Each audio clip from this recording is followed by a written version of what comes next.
Hello, everybody, and welcome back to another episode of the Rigor Mortis podcast. My name is Adam, and with me again this week, we've got Jason. How you doing today, Adam? Doing pretty good, buddy. Glad you're sitting next to me on mic number 2. Yes, enjoying our coffee and ready to record you guys another episode. Yeah, I can't wait.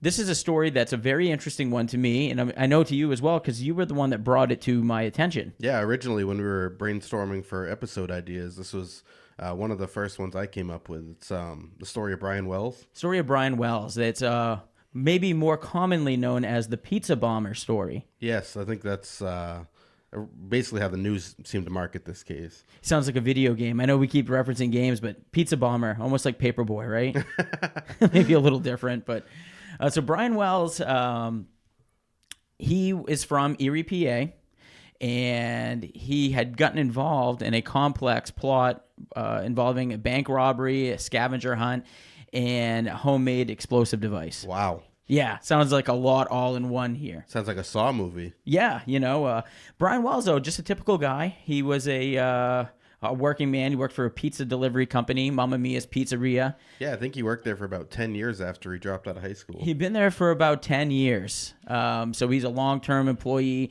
And people that he worked for said he was a great guy to work for, never showed up late, always ready to do his thing. But you can imagine being a pizza delivery guy, I'm sure cash flow isn't that great. So maybe looking for other ways to make extra cash on top of it, I can imagine. Yeah, absolutely. And really where this story begins, like we said, he's been working there for about 10 years. And on the afternoon of August 28th, 2003, the pizzeria gets a delivery call to order 2 pizzas to 8631 Peach Street, which is just a few miles away from the pizzeria.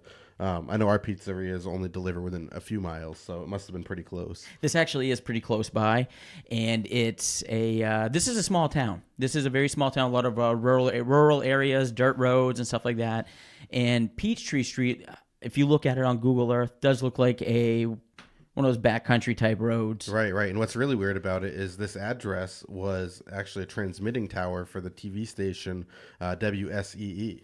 Not that unusual, though, because working people got to eat, too. Yeah, absolutely. There might be some maintenance guy or something like that there. So let's get some pizza, they're thinking, right? Right, that's what I would think, yeah. So Wells arrives at the radio tower, where he allegedly meets a group of people, a couple of guys, that allegedly place a bomb around his neck. That pizza delivery escalated quickly. It went from very normal to very unusual. Right. And I mean, what is he thinking as he's pulling in this driveway and, I got this guy's pizza and you see them outside with, I can't even imagine that you would think it was a bomb the way it looked. Probably just like, what the hell is this guy holding? Yeah, because keep in mind, we said they placed a bomb around his neck. Now, this looks like something that you would see in one of the Saw movies. Right. It literally looks like it would function like a shark's mouth, like it's designed to just close on you. Yeah, it's like a clamp that they locked around his neck with a number of locks. A number of locks. Number of locks. This thing was foolproof. Was a very technologically advanced mechanism. Right, absolutely. And after they put this bomb on his neck, they actually give him a list of instructions that he needs to complete to stop the bomb from going off. And they also gave him a cane that it was like a shotgun, like a James Bond thing. Yeah, when I first heard about this, I was thinking of those canes that have the sword on the inside. Just shink, aha. I was thinking something kind of like that. But what this really was a cane modified to shoot a single 12-gauge round. Okay. So probably something to do with the instructions, I would assume. I would assume for sure. So these instructions are, very, very clear. They're actually addressed to bomb hostage. I wonder if it said, "My dearest bomb hostage." It very well could have, but it's interesting because this, just titling it bomb hostage almost seems like it was, a random act. Like they didn't know a name. Just whoever shows up is going to be our bomb hostage. Whichever poor pizza delivery guy comes here with this pepperoni pizza. Right. That's our guy. Right. That's the guy we're running with. Right. You're right. It doesn't seem very specific. Right. So the first task that was in the instructions was to quietly enter the PNC Bank, which is also on Peach Street, right down the street, and give the teller a note that demands $250,000 and also use a shotgun if anybody isn't cooperating or attempting to flee the scene. That's a whole lot of money. A whole lot of money. In most bank robberies, you looked this up once. I did, because when we saw this, we were like mind blown that anybody, You can't just walk into a bank and go up to a teller and say, I want $250,000. Even if it's in your account, you're going to have to go through some channels and probably be there for a few minutes. You're definitely going to have to go through a few channels if it's not in your account. Right. I mean, think about it.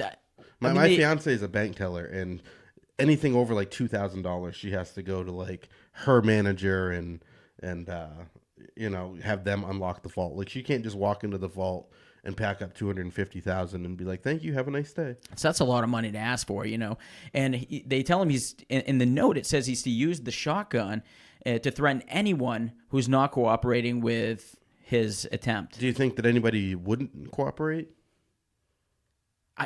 I mean, I would. I mean, absolutely. I mean, it's, I think at banks, I'd imagine, they're insured. They're probably like, just give them the money, get out with your life. Right, absolutely. And when we were doing the research, we saw that the average bank robbery only nets like $2,600 or something like that. So $250,000 is a very steep asking price for such a short amount of time. Yeah, I mean, that's definitely above and beyond your average bank robbery, for sure. Right. And not only is he, to threaten anyone else, but he also has a threat on him as well, because in the note it says that if you try to contact authorities in any way, this bomb will detonate.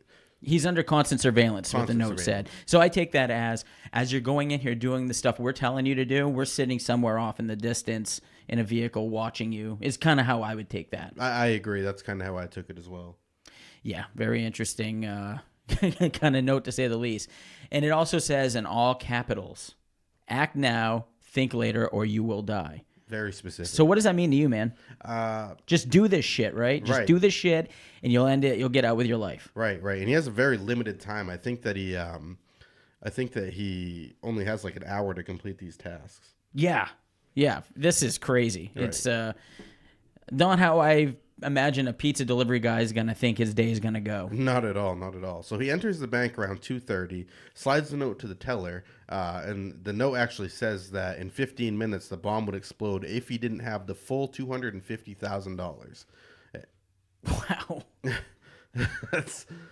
That's I think it would take an hour to get $250,000 regardless if you were robbing the bank or not. Well, it's like you were saying, they don't have this kind of cash real quickly on hand. The same thing in this scenario too. She's unable to access the vault that quickly, so the teller gave Wells a bag of money with whatever she could get in there. Right, and I think it was like $8,700 or something like that. Somewhere around that, yeah. Now he exits the bank just 8 minutes later at 2:38.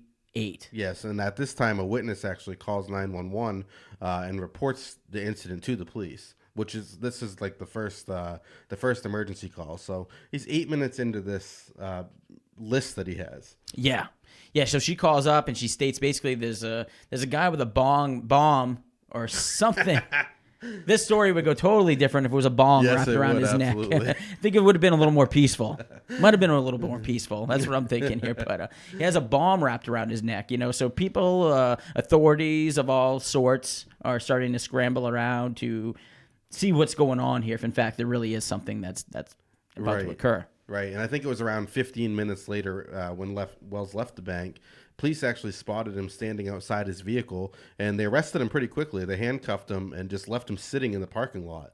Obviously, because he has a bomb around his neck, they're not trying to, throw him in the back of the cruiser and drive around town. Must have been terrifying to be the cop to go run up to him, put the handcuffs on him. I would imagine. I'm sure the cop didn't necessarily realize it was a bomb at first either. He was probably like, "The hell's wrong with this guy?" So yeah, but you see that. I mean, I'm sure he was like, slap them handcuffs on and take a few steps back. Right. And this is interesting because as he's sitting there, he's telling the police that it was 3 black guys at the TV tower that had placed a bomb around his neck and also gave him the shotgun as well and told him he had to do this robbery and other tasks or they would just kill him. I wonder if the people that gave him the note were black people. I think we'll get into that. We'll probably get into that a little bit later, huh? Yeah.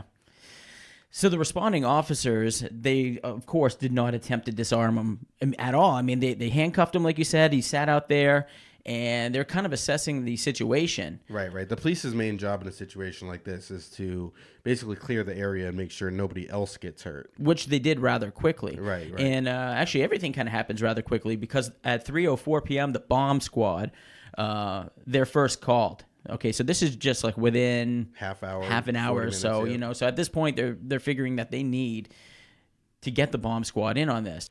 Unfortunately, just a few minutes later at 3:18, just a couple minutes before the bomb squad arrives on scene, the bomb actually detonates around his neck and blasted a fist-sized hole in his chest, which of course killed him just within a matter of minutes.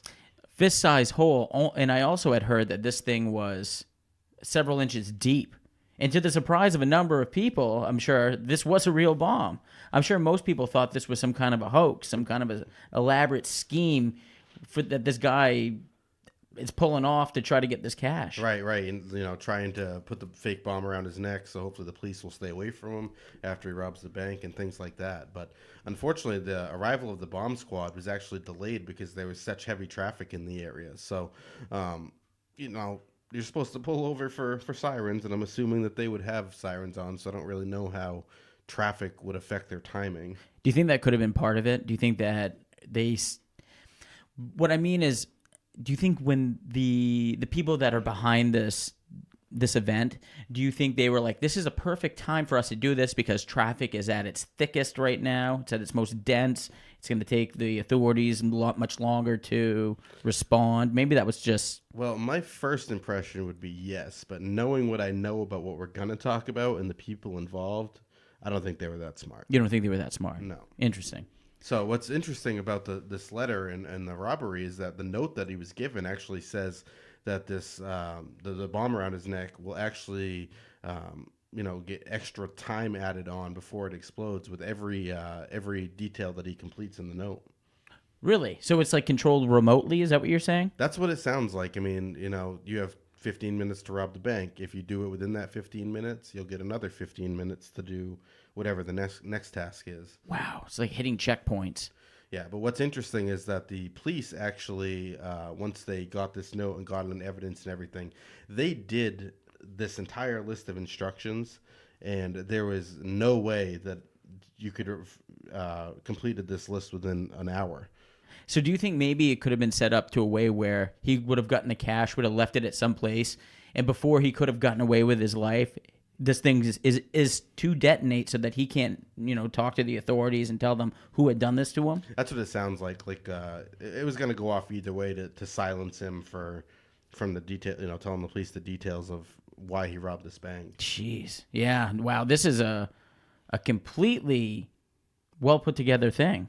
Right. Totally nuts. It only gets weirder from here, though, because on September 20th, just a couple months after, William Rothstein, who actually lived at a house basically at the end of the dirt road where the TV tower was. Yeah, kind of looking at it, it almost looked like it had like a shared driveway, shared entrance. Right, I mean, right. that close. Well, he calls police on September 20th to let them know that he has a body of a man named James Roden hidden in a freezer in his house. Okay, so you're telling me Rothstein calls up the authorities there in Erie, PA, Yep. and says, hey, guys, there's a body in a freezer. That quite literally is about how he says it, too. There's a frozen body. It's in the freezer in the garage. That is strange. It is, because, the police, of course, aren't looking at him as a suspect for anything, but he puts himself on the suspect list because after he calls the police, he wrote a suicide note indicating that he was going to kill himself, and also wrote in the note that he had nothing to do with Wells. So that definitely ties him into it. And the police are like, okay. We weren't looking at you before, but Right. now we have a very unusual bank robbery that happened recently, and now we're getting a very unusual phone call from you, coupled with this strange note. Right. Okay, now you're suspect number one. Way to go. Right. Like I said, not very smart. So while he's in custody, he claims that a woman named Marjorie Diehl-Armstrong, who was one of his ex-girlfriends, actually murdered James Roden, which was her boyfriend at the time, with a 12-gauge shotgun over money. Oh, that's interesting. So now we get the mention of two different 12 gauges here. Yes, a cane 12 gauge and a real 12 gauge. And a real 12 gauge. Yeah, I know. Weapon of choice, I guess. Right. So Marjorie Diehl, she's a crackhead, basically. She's something. Something, yeah. Boy, I can't. Her voice. Right. So William Rothstein claims that she paid him $2,000 to hide this body in his freezer and basically help clean the crime scene. So, he's helping his ex-girlfriend get away with murder for $2,000. I don't think that that's going to end well. So he's helping his ex-girlfriend hide a body of her ex-boyfriend in his freezer? Right. So what I don't understand is why he would call the police. Why would he call the police? And just say, hey, I have this body. I mean, if you're going to off yourself, usually that's not part of the protocol. Right. And I think my guess is that he called the police out of fear, because he does say that Marjorie Diehl-Armstrong is quite manipulative and dangerous. I believe she had actually killed one of her other boyfriends in 1984, but was acquitted for self-defense. Yeah, I heard that too. That was, and you know what? I had done a little homework on that, and it's one of these cases where there isn't much information on it, and much facts that kind of came through the case. It was basically her story versus the story of a dead man. Right, absolutely. And she does have a history of suffering from mental illnesses, basically since her younger teen years.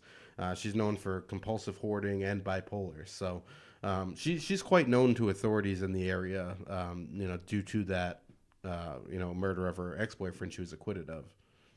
Yeah, so she's somebody that I'm sure there was a lot of gossip about, a lot of talk about for about 30 years. Right. And there's Marjorie, the one that killed her boyfriend. Right, and Marjorie's not the only one with a history with the police. Yeah, this is quite a neighborhood, quite a group of people, because we got Rothstein, who was also involved in a 1977 murder. He had basically given a gun to a friend who used this weapon to murder a romantic rival. Ooh. Things have been heated for these people for a while. Right, so he didn't directly kill anybody, but he definitely is okay if you do kill somebody. He's helping out Marjorie. He helped out this other person in 1977. What a mess. He later attempted to destroy that weapon. Of course he did. Why wouldn't he? Why wouldn't he, right? So in January of 2005, about a year and a half after all this happened, Marjorie Diehl-Armstrong ends up pleading guilty but mentally ill to the murder of Roden, and actually sentenced to 7 to 20 years. Basically, the police think that she killed Roden to prevent him from telling the authorities about the Brian Wells case. Really? So how are they tying it together? I would assume through Rothstein because of his note. The only thing that I can think is that this is small town, right? And you got, like we said earlier, you got this weird event, you got the weird note, you got everything that Rothstein's basically dropped his pants to the authorities at this point, right? Right. I would assume. So he's saying, Marjorie did this, Marjorie did that, and there's all this stuff that Marjorie's been involved in her entire life, and he's really spilling the beans about Marjorie. Right, and she's denying everything until just a few months later in April. Then she tells a state trooper that she does have information about the Wells case. Very interesting. After meeting with an FBI agent, she said she would tell them everything she knew if she was transferred from the Muncie Correctional Institute to a minimum security prison in Cambridge Springs. Right, so she's just trying to get a cushier situation for herself, and will probably make up a bunch of bullshit anyway. Of course, and you know what? This is closer to where she's from. Right. So it's probably to keep her closer to her family, closer to her money. Yeah, and I don't think she has a great relationship with her family, but, it's always nice to be close to home, I would think. Oh, I'm sure. So during a few interviews while she's in this prison, she admits to providing the kitchen timers that were used for the bomb, but she does say that Bill Rothstein actually is the one who organized this whole thing. So she just provides the kitchen timers.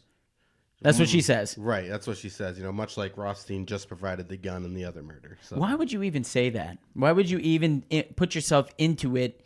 Even to that degree, if you're gonna run from it, run from it. Why would you just be like, I give him the smallest little part? Right. Either you're 100% in or you're 100% out. Like, don't even say that you gave him anything. Nothing. Like, don't even say you gave him a piece of gum that he used to stick the timer on. Like, nothing. Wow. The FBI reported that 2 witnesses had confirmed that Wells was having conversations about the robbery about a month before it occurred. Really? So loose-lipped Wells. So Wells was involved too then? Yeah, so that's what that sounds like. Wow. So, wow.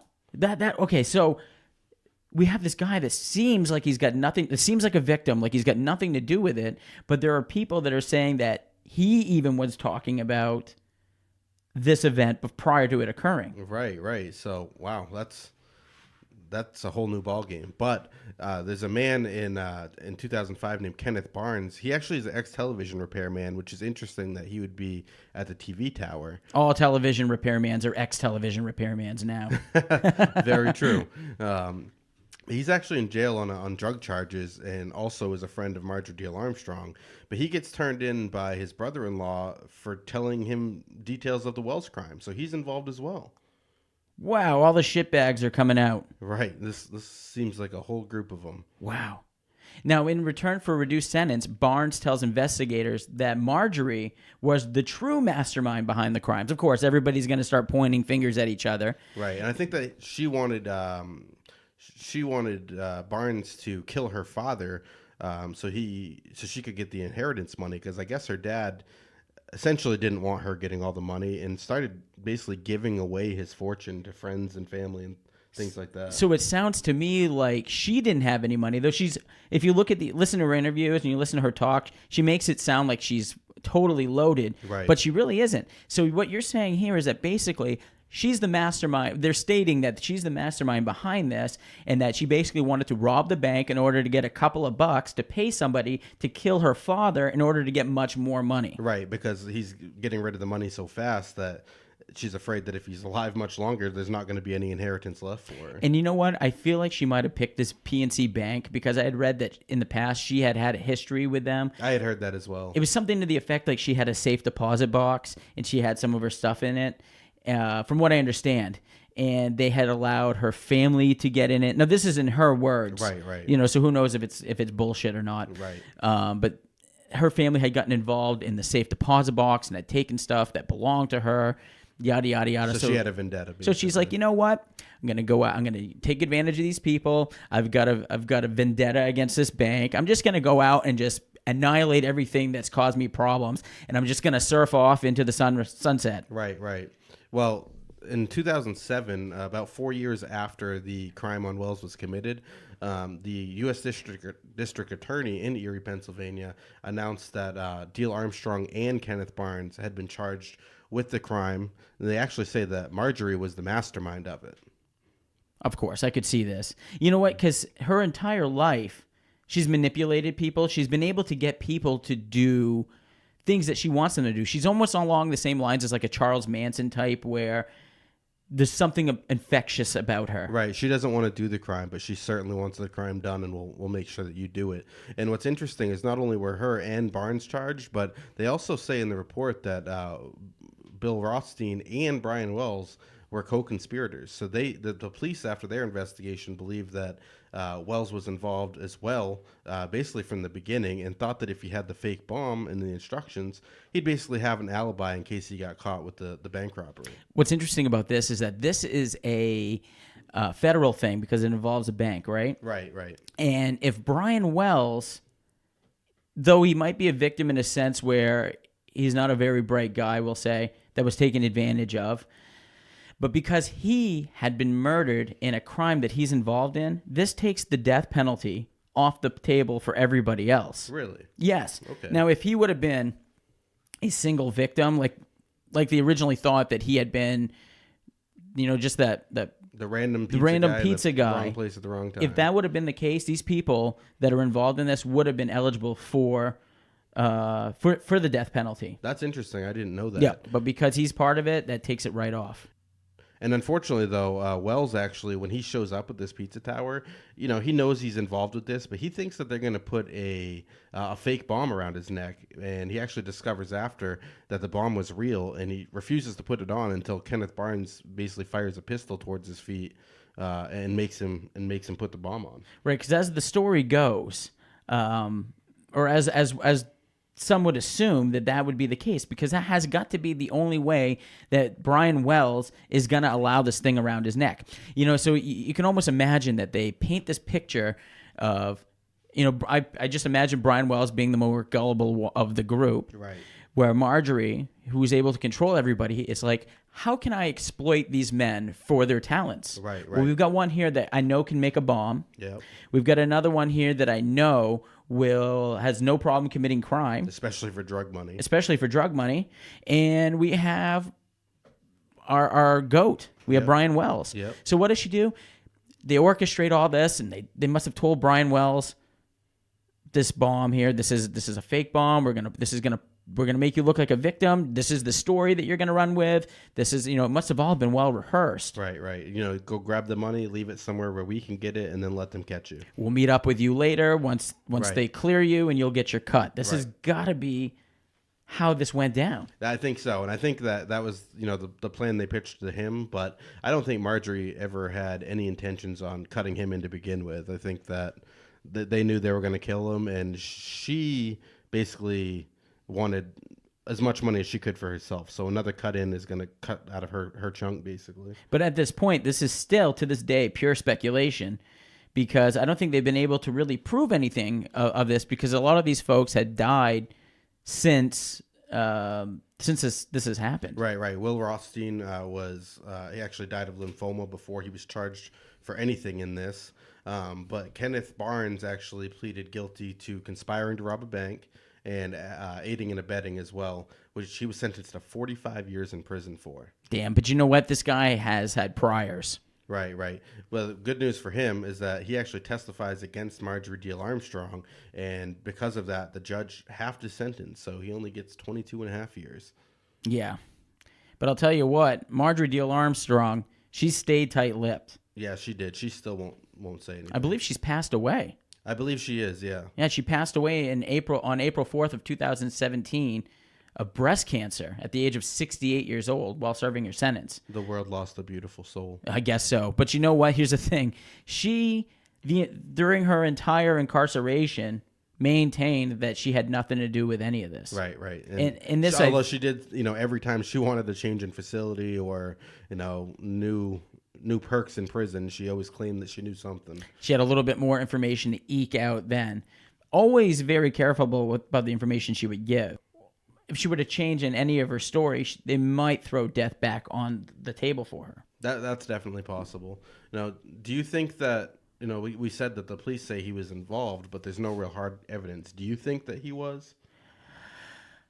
I think, like we said earlier, I think it had to have been that he was involved. He wasn't given the full story, because I think it's really hard to say, you know what, we're going to put a bomb around your neck and you're actually going to really have to run around town and hopefully you don't die. Hopefully you don't, do this and do that. And it just seems like he probably would not have signed up for that. That's what I think too. But I do think that he probably, I don't want to judge a book by its cover, but he seems like the type where if a woman was giving him some attention, he would be more likely to do some things that he wouldn't normally do. Oh, we all know people like that, Yeah.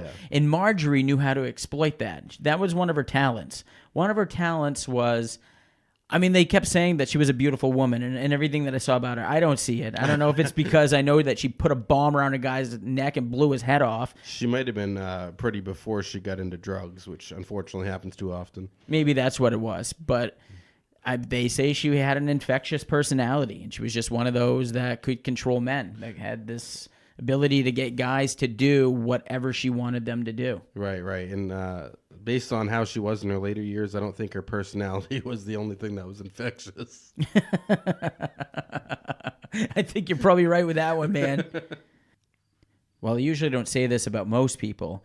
About Marjorie Diehl, you could certainly say that this world's definitely a much better place without her. I definitely think that's safe to say.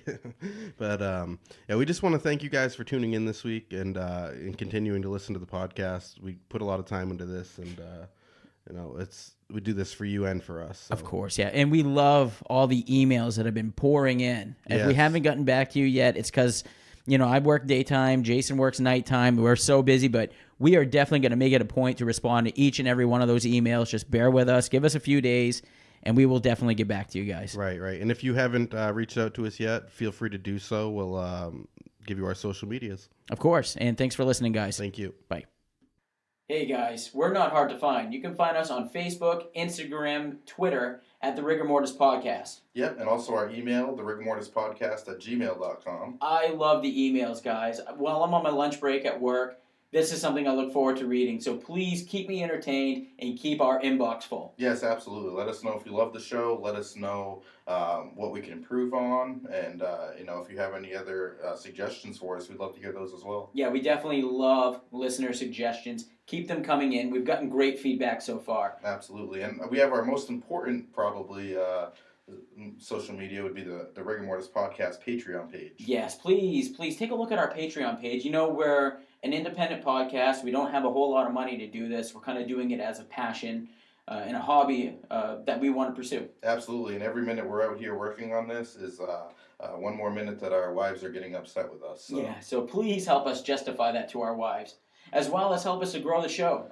This show is brought to you by people like you. Absolutely, and all your donations just help us to make the show better and do more editing and be able to put more back into you. And like we were saying, if we can justify this to our wives, then we can certainly justify putting out a couple more episodes a week. Absolutely, and thank you guys always for listening. Yes, goodbye. Well, it is sentencing today in a bizarre bank robbery case in Pennsylvania that wound up in murder. Remember the pizza delivery man who died when a bomb strapped to his neck exploded as television cameras were rolling? Well, today a woman convicted in that 2003 bank robbery is scheduled for sentencing. Rick Folbaum is following that case. He's here in the newsroom. Rick? Well, John, no doubt one of the strangest cases that we have followed over the last 10 years or so. Who could forget the story of the pizza delivery man sitting on the ground in front of the car, claiming to have a bomb strapped around his neck, telling police it was going to go off? Take a listen.